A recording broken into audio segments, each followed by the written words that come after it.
ಬಾ ಗುರುದೇವನೇ ಬಾ ಬಾ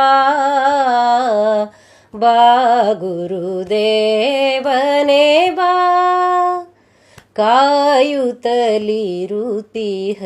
ರನ್ಮಂದಿರಕ್ಕೆ ಬಾ ಗುರುದೇವನೇ ಬಾ ಬಾ ಬಾ ಬಾ ಗುರುದೇವನೇ ಬಾ ಗುರುದೇವನೇ ಬಾ. ಸ್ವಾನಂದದ ಗುರುಸ್ಮರಣೆಯೊಂದಿಗೆ ಎಲ್ಲರಿಗೂ ನಮಸ್ಕಾರ. ಶೀಗೇಹಳ್ಳಿಯಲ್ಲಿ ಶ್ರೀ ಶಿವಾನಂದರ ನಿರ್ವಾಣವಾಗಿ 2 ವರ್ಷ ಸಂದಿತ್ತು. ಶ್ರೀ ಶ್ರೀಧರರು ರಚಿಸಿಕೊಟ್ಟಂಥ ಶ್ರೀ ಶಿವಗುರು ಸ್ತೋತ್ರ ಮಠದಲ್ಲಿ ನಿತ್ಯ ಪಠಣವಾಗ್ತಿತ್ತು. ಶ್ರೀ ಶಿವಾನಂದರ ನಿರ್ದೇಶನದಂತೆ ಮಠದ ಕಾರ್ಯಕ್ರಮ ಯಥಾವತ್ತಾಗಿ ನಡೀತಾ ಇತ್ತು. ಆದರೂ ತಾಯಿ ತಂದೆಯರಿಲ್ಲದ ಅನಾಥ ಮಕ್ಕಳ ಕುಟುಂಬದಂತೆ ಈ ಮಠ ಕುಂಟುತ್ತಾ ನಡೀತಾ ಇತ್ತು ಅಂತಲೇ ಹೇಳಬೇಕು. ಈ ಸಂದರ್ಭದಲ್ಲಿ ಶ್ರೀಧರರು ಸಜ್ಜನಗಡದಲ್ಲಿದ್ದರು. ಅವರಿಗೆ ಸಮರ್ಥ ಗುರುಗಳಿಂದ ಭಗವಾನ್ ಶ್ರೀಧರರೆಂಬ ಅಭಿಧಾನ ಪ್ರಾಪ್ತವಾಗಿತ್ತು. ಆದರೂ ಈ ವಿಷಯ ಎಲ್ಲರಿಗೂ ಗೊತ್ತಿರಲಿಲ್ಲ. ಅವರು ಸಹಜ ಸಾಧಕರಂತೆ ಸಜ್ಜನಗಡದಲ್ಲಿ ನೆಲೆಸಿದರು. ಈ ಸಂದರ್ಭದಲ್ಲಿ ಹರಿಹರದ ಐರಣಿ ನಾರಾಯಣ ಮಹಾರಾಜ್ ಅನ್ನೋರು ಯಾಣ ಕ್ಷೇತ್ರದಲ್ಲಿ ಒಂದು ಭಜನಾ ಸಪ್ತಾಹವನ್ನು ಮಾಡಬೇಕು ಅಂತ ನಿರ್ಧಾರ ಮಾಡಿ ಆಮಂತ್ರಣದ ಕರಪತ್ರವನ್ನು ಮುದ್ರಣ ಮಾಡಿ ಸಿರ್ಸಿ ಭಾಗದಲ್ಲಿ ಹಂಚ್ತಾರೆ. ಯಾರೋ ಕೆಲವು ಜನ ಕೊಟ್ಟ ಸಲಹೆಯಂತೆ ಆ ಕರಪತ್ರದಲ್ಲಿ ಭಜನಾ ಸಪ್ತಾಹಕ್ಕೆ ಶ್ರೀ ಶ್ರೀಧರರು ಬರ್ತಾರೆ ಅಂತ ಮುದ್ರಿಸಿಬಿಟ್ಟಿರ್ತಾರೆ. ಯಾಕೆ ಅಂದರೆ ಶ್ರೀ ಶ್ರೀಧರರ ಮೇಲೆ ಅಪಾರ ಭಕ್ತಿ ಈ ಶೀಗೇಹಳ್ಳಿ ಹಾಗೂ ಸಿರ್ಸಿ ಭಾಗದ ಜನರಿಗೆ ಇರೋದು ಅವರಿಗೆ ತಿಳಿದೇ ಇತ್ತಲ್ಲ. ಹಾಗಾಗಿ ಶ್ರೀಧರರು ಈ ಭಜನಾ ಸಪ್ತಾಹಕ್ಕೆ ಬರ್ತಾರೆ ಅಂತಾದರೆ ಜನರು ಬಂದೇ ಬರ್ತಾರೆ. ಶ್ರೀಧರರ ಮೇಲಿನ ಭಕ್ತಿ ಜನರನ್ನು ಅಲ್ಲಿಗೆ ಎಳೆದು ತರ್ತದೆ ಅಂತ ಅವರ ಅಭಿಪ್ರಾಯ ಆಗಿರುತ್ತೆ. ಆದರೆ ಶ್ರೀ ಶ್ರೀಧರರನ್ನು ಈ ಬಗ್ಗೆ ಮೊದಲೇ ಕೇಳದೆ ಶ್ರೀಧರರು ಬರ್ತಾರೆ ಅನ್ನೋ ವಿಷಯವನ್ನು ಕರಪತ್ರದಲ್ಲಿ ಮುದ್ರಣ ಮಾಡಿ ಹಂಚಿಬಿಟ್ಟಿರ್ತಾರೆ.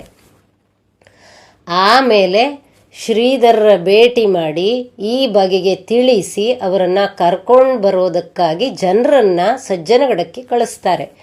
ಆ ಸಂದರ್ಭದಲ್ಲಿ ಸಜ್ಜನಗಡದಲ್ಲಿ ಭಜನೆ ಸಪ್ತಾಹ ನಡೀತಾ ಇತ್ತು. ಶ್ರೀಧರರು ಕೂಡ ಆ ಭಜನೆ ಸಪ್ತಾಹದಲ್ಲಿ ಭಾಗಿಯಾಗಿದ್ದರು. ಹಾಗಾಗಿ ಯಾಣ ಕ್ಷೇತ್ರದ ಭಜನಾ ಸಪ್ತಾಹಕ್ಕೆ ಬರಲಿಕ್ಕೆ ಶ್ರೀಧರರು ಒಪ್ಪಲೇ ಇಲ್ಲ. ಈಗ ಈ ನಾರಾಯಣ ಮಹಾರಾಜರಿಗೆ ಇಕ್ಕಟ್ಟಿನ ಸ್ಥಿತಿ ಬಂದ್ಬಿಡ್ತು. ಮತ್ತು ಅವರು ಶ್ರೀ ಶ್ರೀಧರರ ಬಳಿಗೆ ಜನರನ್ನು ಕಳಿಸಿ ಇಲ್ಲಿ ಜನರನ್ನು ಒಟ್ಟುಗೂಡಿಸೋದಕ್ಕಾಗಿ ನಿಮ್ಮನ್ನು ಕೇಳದೆ ನಿಮ್ಮ ಹೆಸರನ್ನು ಮುದ್ರಿಸಿ ಕರಪತ್ರವನ್ನೆಲ್ಲ ಹಂಚಿಬಿಟ್ಟಿದ್ದೇನೆ. ಇಲ್ಲಿನ ಜನರೆಲ್ಲ ನೀವು ಬರ್ತೀರಿ ಅಂತ ಬಹಳ ಉತ್ಸುಕತೆಯಿಂದ ಕಾಯ್ತಾ ಇದ್ದಾರೆ. ತಾವು ದಯವಿಟ್ಟು ಆಗಮಿಸಬೇಕು. ಈ ಭಜನಾ ಸಪ್ತಾಹ ನಿಮ್ಮಿಂದಲೇ ಮುನ್ನಡೆಯಬೇಕು ಅಂತ ಶ್ರೀಧರರನ್ನು ಒತ್ತಾಯಿಸ್ತಾರೆ. ಶ್ರೀ ಶ್ರೀಧರರು ಆಗ ಮತ್ತೆ ಶ್ರೀ ಸಮರ್ಥರ ಅಪ್ಪಣೆ ಮತ್ತು ಅಲ್ಲಿನ ಜನರ ಒಪ್ಪಿಗೆಯನ್ನು ಪಡೆದು ಶ್ರೀ ಕ್ಷೇತ್ರ ಯಾಣದ ಭಜನಾ ಸಪ್ತಾಹಕ್ಕೆ ಸಜ್ಜನಗಡದ ಕೆಲವು ಭಕ್ತರೊಡನೆ ಬಸ್ನಲ್ಲಿ ಸಿರ್ಸಿ ನಗರಕ್ಕೆ ಬರ್ತಾರೆ. ಶ್ರೀ ಶ್ರೀಧರರು ಸಜ್ಜನಗಡದಿಂದ ಸಿರ್ಸಿ ಕಡೆ ಹೊರಟ ಕೂಡಲೇ ಈ ನಾರಾಯಣ ಮಹಾರಾಜ್ ಅವರಿಗೆ ಶ್ರೀಧರರು ಈ ಕಡೆ ಹೊರಟಿದ್ದಾರೆ ಅನ್ನೋ ಟೆಲಿಗ್ರಾಮ್ ಬರುತ್ತೆ. ಈ ತಂತಿ ಸಂದೇಶ ಇಡೀ ಈ ಶೀಗೇಹಳ್ಳಿ ಹಾಗೂ ಸಿರ್ಸಿ ಭಾಗದ ಜನರಲ್ಲಿ ಸಂತೋಷದ ವಾರ್ತೆಯಾಗಿ ಹರಡಿ ನವ ಚೈತನ್ಯವನ್ನು ತುಂಬಿಸಿಬಿಡುತ್ತೆ. ಶ್ರೀ ಶ್ರೀಧರರು ಈ ಕಡೆ ಮತ್ತೆ ಬರ್ತಿದ್ದಾರೆ ಅನ್ನೋ ಸುದ್ದಿಯಿಂದ ಭಕ್ತರು ಗುರುಗಳ ದರ್ಶನಕ್ಕೆ ಉತ್ಕಂಠತೆಯಿಂದ ದಾರಿಯುದ್ದಕ್ಕೂ ತಳಿರು ತೋರಣವನ್ನು ಹಾಕಿ ಇಡೀ ಸಿರ್ಸಿ ಪೇಟೆಯನ್ನೇ ಅಲಂಕಾರ ಮಾಡಿಬಿಡ್ತಾರೆ. ಚತುರ್ದಶಿ ದಿನ ಶ್ರೀ ಶ್ರೀಧರರು ಸಿರ್ಸಿಗೆ ಆಗಮಿಸ್ತಾರೆ. ಅಲ್ಲಿ ದೊಡ್ಡ ಸಂಖ್ಯೆಯಲ್ಲಿ ಸೇರಿದ್ದ ಜನರೆಲ್ಲ ಶ್ರೀ ಶ್ರೀಧರರನ್ನು ಬಹಳ ಗೌರವ ಸಂಭ್ರಮಗಳಿಂದ ಸ್ವಾಗತ ಮಾಡ್ತಾರೆ. ಮುಂದೆ ಸಿರ್ಸಿಯಿಂದ ಶ್ರೀ ಕ್ಷೇತ್ರ ಯಾಣದ ಕಡೆ ಶ್ರೀ ಶ್ರೀಧರರ ಪ್ರಯಾಣ ಶುರುವಾಗುತ್ತೆ. ಕೊನೆಯ 10-12 ಮೈಲಿ ದೂರದ ಯಾಣದ ಪ್ರಯಾಣವನ್ನು ಭಕ್ತರು ಹಾಗೂ ಗುರುಗಳು ಸೇರಿ ಕಾಲ್ನಡಿಗೆಯಲ್ಲೇ ಸಾಗಬೇಕಾಗುತ್ತೆ.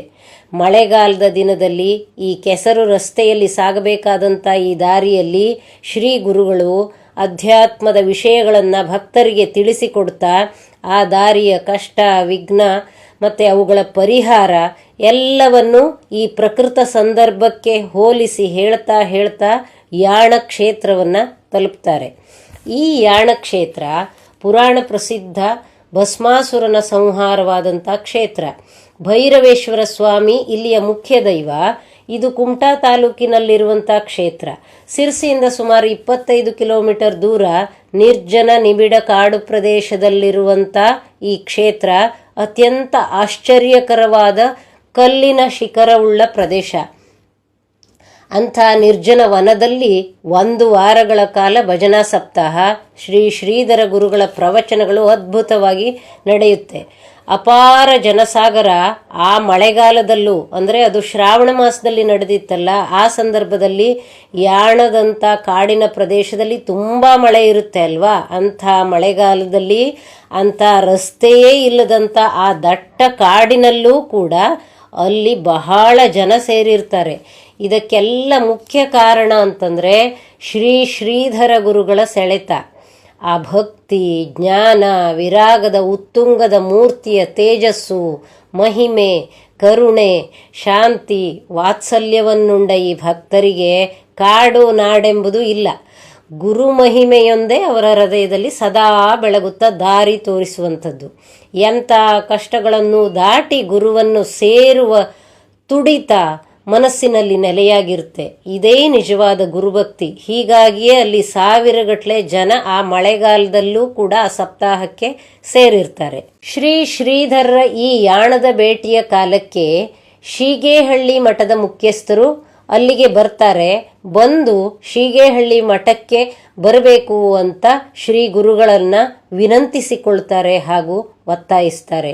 ಅವರ ಈ ಪ್ರೀತಿಗೆ ಮಣಿದು ಶ್ರೀ ಶ್ರೀಧರರು ಶೀಗೇಹಳ್ಳಿಯ ಕಡೆ ಹೊರಡ್ತಾರೆ. ಶ್ರೀ ಶ್ರೀಧರ ಸಾಧುಗಳು ಮತ್ತೆ ನಮ್ಮ ಮಠಕ್ಕೆ ಬರ್ತಾರೆ ಅಂತ ತಿಳಿದಂಥ ಅಲ್ಲಿಯ ಭಕ್ತರು ಅವರ ಸ್ವಾಗತಕ್ಕೆ ತುಂಬ ಸಂಭ್ರಮದಿಂದ ಸಿದ್ಧತೆಗೊಳಿಸಿದ್ರಂತೆ.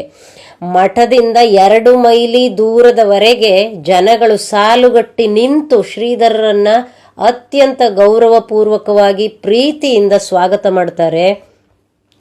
ಶ್ರೀ ಶ್ರೀಧರರು ಶ್ರಾವಣ ಬಹುಳ ತ್ರಯೋದಶಿ ದಿವಸ ಈ ಮಠವನ್ನ ಮತ್ತೆ ಪ್ರವೇಶ ಮಾಡ್ತಾರೆ. ಆಗ ಎಲ್ಲರ ಕಣ್ಣುಗಳಲ್ಲಿಯೂ ಕೂಡ ಆನಂದಾಶ್ರುಗಳು, ಹೃದಯದಲ್ಲಿ ಬಹಳ ಪ್ರೀತಿಯನ್ನು ಇಟ್ಕೊಂಡು ಈ ಜನರೆಲ್ಲ ಶ್ರೀಧರರ ಆಗಮನವನ್ನು ಅತ್ಯಂತ ಆನಂದದಿಂದ ಗೌರವದಿಂದ ಸ್ವಾಗತಿಸ್ತಾ ಇರ್ತಾರೆ. ಹಾಗೆ ಆ ವರ್ಷ ಶೀಗೇಹಳ್ಳಿಯಲ್ಲಿಯೇ ಶ್ರೀ ಶ್ರೀಧರರು ಚಾತುರ್ಮಾಸವನ್ನು ಆಚರಿಸ್ತಾರೆ. ಶ್ರೀ ಶ್ರೀಧರರು ಇಲ್ಲಿಗೆ ಬರುವ ಭಕ್ತರ ಭಕ್ತಿ ಕಾಣಿಕೆಗಳನ್ನೆಲ್ಲ ಒಟ್ಟುಗೂಡಿಸಿ ಮಠಕ್ಕಿರುವಂಥ ಅಲ್ಪ ಸ್ವಲ್ಪ ಸಾಲವನ್ನು ಕೂಡ ತೀರಿಸ್ತಾರೆ. ಜೊತೆಗೆ ಶ್ರೀ ಶಿವಾನಂದರ ಸಮಾಧಿ ಮಂದಿರವನ್ನು ಕಟ್ಟುವ ಯೋಜನೆಯನ್ನು ಹಾಕ್ಕೊಂಡು ಅದನ್ನು 1940ನೇ ಇಸ್ವಿಯಲ್ಲಿ ಸುಂದರವಾಗಿ ಕಟ್ಟಿ ಮುಗಿಸ್ತಾರೆ. ಹಾಗೆ ಶ್ರೀ ಶಂಕರಾನಂದರ ಸಮಾಧಿ ಮಂದಿರವನ್ನು ಕೂಡ ಶ್ರೀಧರರು ಈ ಅವಧಿಯಲ್ಲಿ ಪೂರ್ಣ ಮಾಡ್ತಾರೆ. ಹಾಗೆ ಈ ಸಂದರ್ಭದಲ್ಲಿ ಇದೆಲ್ಲ ಮುಗಿದು ಮಠಕ್ಕೆ ಸ್ವಲ್ಪ ಹಣವೂ ಉಳಿತಾಯವಾಯಿತು.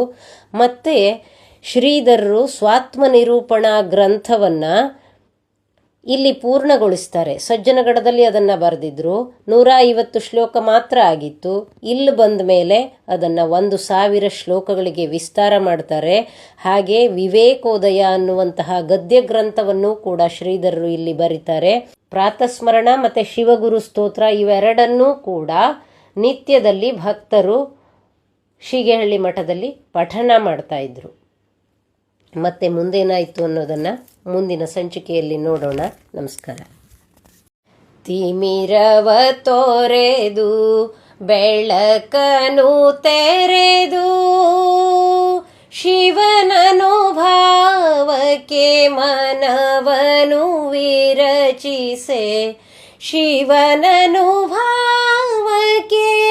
ಮನವನು ವಿರಚಿಸೆ ಬಾ ಗುರುದೇವನೇ ಬಾ ಬಾಬಾ ಬಾ ಗುರುದೇವನೇ ಬಾ.